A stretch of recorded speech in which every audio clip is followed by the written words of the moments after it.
hırçın dalgalarına. Koy vermişsem direncimi düzenin karanlığına. İşte o zaman, işte o zaman yaşam bana hak değil. İşte o zaman, işte o zaman ölüm bana az gelir.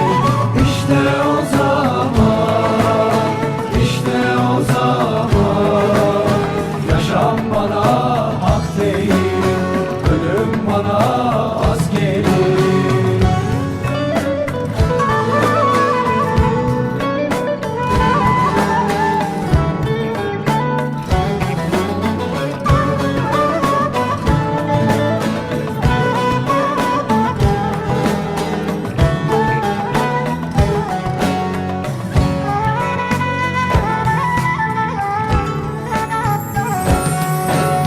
Savurmuşsa düşlerimi rüzgarın esintisi,